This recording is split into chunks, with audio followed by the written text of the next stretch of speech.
Hola Juan, ¿cómo estás? ¿Qué tal, Fabio? Muchísimas gracias por acompañarnos en The Chat. Estamos felices de contar contigo. Bueno, a ver, cuando terminemos, a ver si aún estás contento. Claro que sí.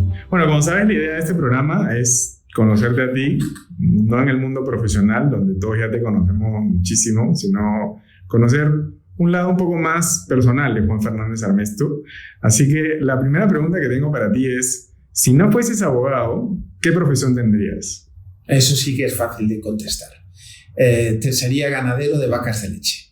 O sea, mi otro mundo es la ganadería, las vacas de leche, y no tengo ninguna duda. Mi padre ya se dedicó a eso, y si no hubiera terminado en el derecho, habría terminado ordeñando vacas. Me han contado que tienes unos yogurts espectaculares y unos quesos, así que me tocará probarlos. Sí, déjame que haga propaganda. La marca es Casa Grande de Sanceda y son fabulosos. Y además incrementan la inteligencia de los hijos, de los nietos. Los recomiendo vivamente. Espectacular, no estoy seguro que ni yo ni el público dejará de probarlo. Muchas gracias por la promoción. Cuéntame ahora, ¿qué cosas que suceden en la práctica arbitral te enojan particularmente? Bueno, enojar, a mi edad ya me enojo un poco. Pero sí, si hay algo que creo que los abogados hacemos mal, es pelearnos por puntos procesales irrelevantes. Claro. Y yo lo que más admiro son los abogados que dicen, mire, este punto procesal tengo toda la razón y la otra parte no tiene ninguna razón. Pero como es indiferente, lo cedo gustosamente.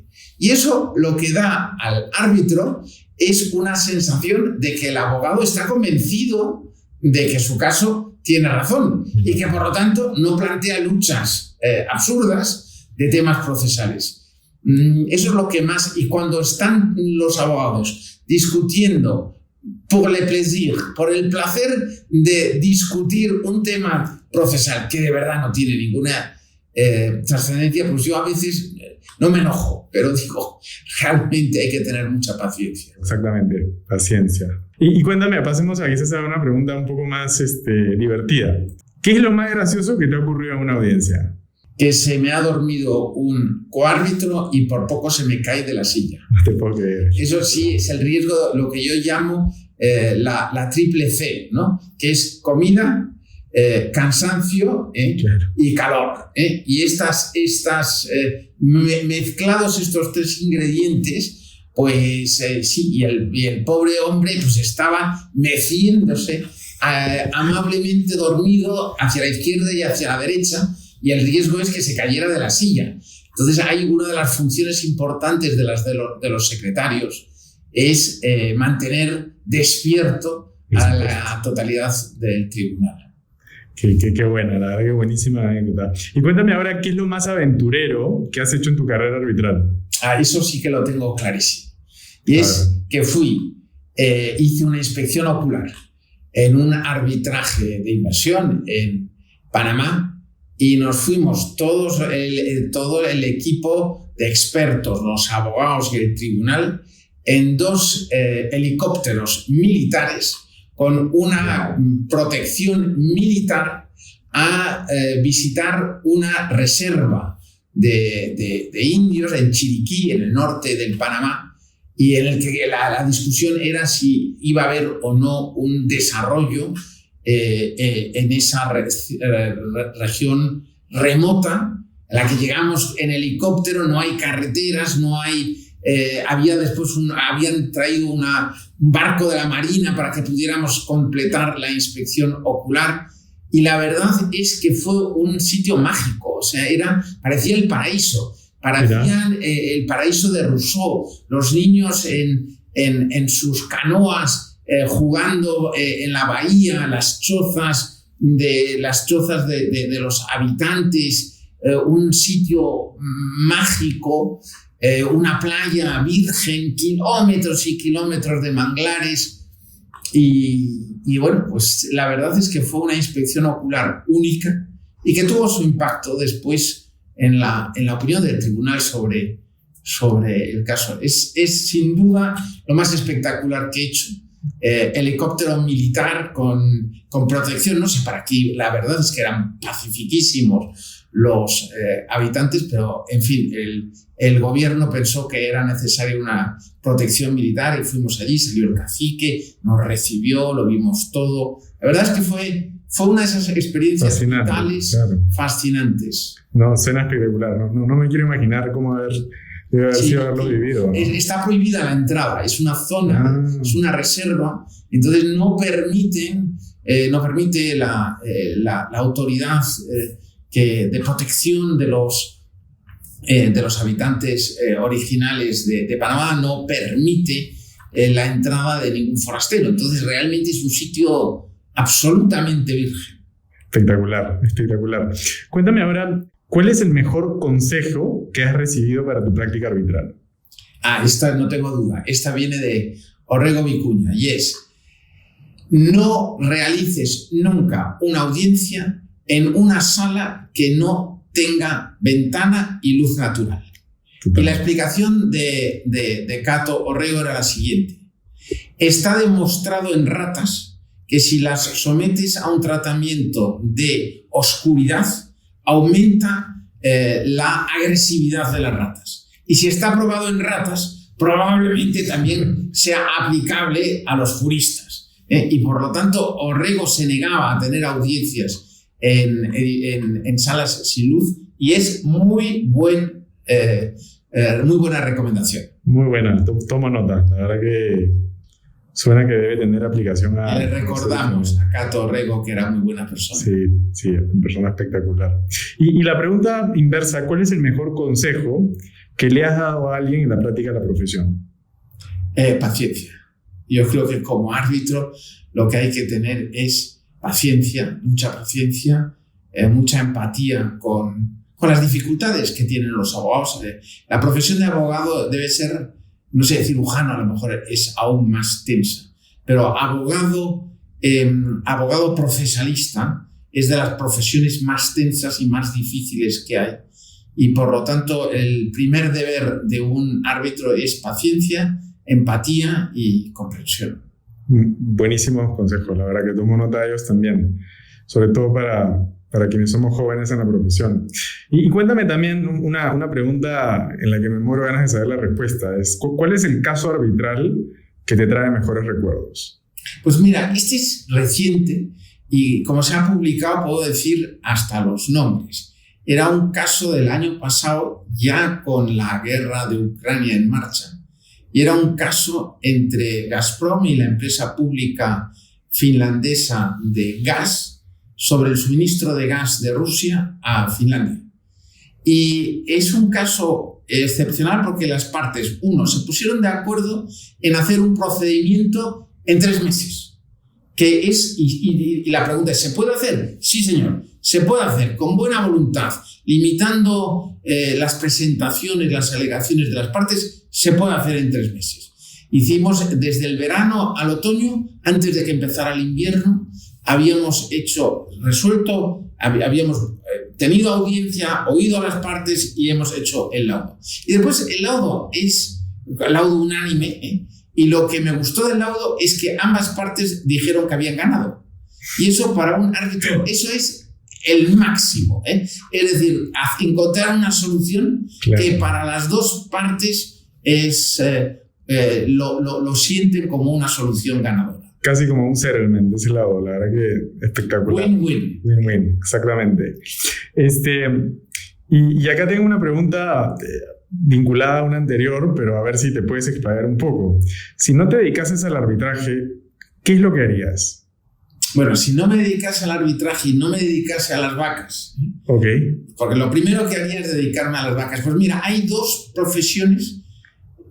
3 profesiones que me han encantado. Una nunca la he ejercido y probablemente no tengo ninguna predisposición a hacerlo bien. Me hubiera encantado ser guía de montaña. Es decir, a mí, aparte de las vacas y del tenis, lo que más me ha gustado en el mundo es el montañismo, y me parece que la profesión de guía de montaña es una profesión maravillosa. No sé si hubiera tenido la fuerza y la tranquilidad y la técnica para ser un buen guía de montaña. Y después, hombre, he sido muy feliz dando clases. Fui 30 años profesor y más de 30 años profesor. Y sí que es una profesión, que da algo. O sea, eso de que Bernard Shaw, ¿no? Es el que dijo, those who can do, those who can't teach. No es del todo cierto. Es un poco cierto, porque realmente la pasión es hacer las cosas. Pero en cambio no tiene en cuenta un aspecto maravilloso de cuando eres profesor, que son los alumnos. Lo mejor de ser profesor es tener alumnos, claro, y aprender de los alumnos. Y yo he tenido maravillosos alumnos y que muchos son íntimos amigos míos. Y eso es una parte muy, muy, muy feliz de mi vida. Incluso otra parte de mi vida es ser supervisor. He sido supervisor de valores, banquero central. También son profesiones interesantes en las que puedes hacer cosas. Puedes hacer más cosas que como político. Yo creo que el gran problema de la política es que entre lo que quieres hacer y lo que puedes hacer hay un escalón enorme. En cambio, como supervisor, el efecto que tienes sobre el sector que supervisas es mucho más directo, porque tienes un poder mucho más inmediato.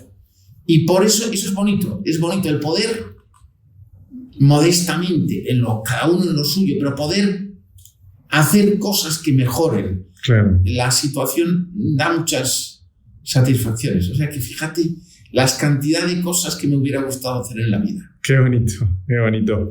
Y una quizás una última pregunta es, cuéntanos, ¿cómo fue la experiencia que tuviste en tu primer arbitraje? Mi primer arbitraje. Eso se pierde en la noche de los tiempos. Estaba aún en Uría, y la verdad es que era como yo no...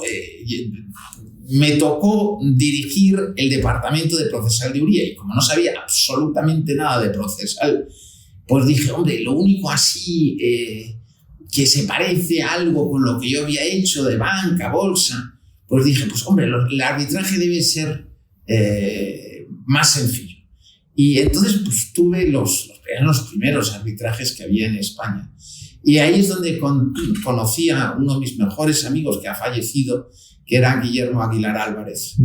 Y Guillermo Aguilar Álvarez, que estaba en la CCI, me designó para mi primer arbitraje. Y era un arbitraje de exportación de piezas mecánicas en las cuales el demandante exportador era una empresa belga y el demandado importador, el Ministerio de Defensa de Irak, bajo el régimen de Saddam Hussein. Mira. Y entonces, pues nada, empezamos unas dificultades enormes para lograr comunicarse, porque ya había todo tipo de sanciones contra Irak. Y después lo que resultó es que si las piezas estas de recambio las montabas una encima de otra, resultaba ser una ametralladora. Una ametralladora. Y realmente lo que era una exportación, no sé si legal o ilegal, de armas de estos mercantes de armas belgas al Irak. Y gracias a Dios alguien tuvo la buenísima idea de llegar a una transacción y nunca tuve que laudar sobre una exportación de piezas que casualmente todas ellas ensambladas daban una ametralladora. Qué buena anécdota. Bueno, Juan, ha sido la verdad que una entrevista fascinante. Tienes la verdad que tantas anécdotas que contar. Y además me quedo, y creo que todos nos quedamos con muchas lecciones, así que no me queda más que agradecerte. Gracias en nombre del capítulo norteamericano de la hora Sella, y espero que podamos contar contigo nuevamente. Pero tú, ¿de qué capítulo eres? ¿Del inglés, del norteamericano, del peruano, del español? O sea, es que, a ver, Fabio, tú explícame por qué esto al final es el capítulo norteamericano. No, yo vivo en Washington DC, así Ahora vives en Washington DC. Sí, bueno, sí, entonces se justifica. Totalmente. Nada, muchísimas gracias. Un gusto contar contigo. Contigo, Fabio.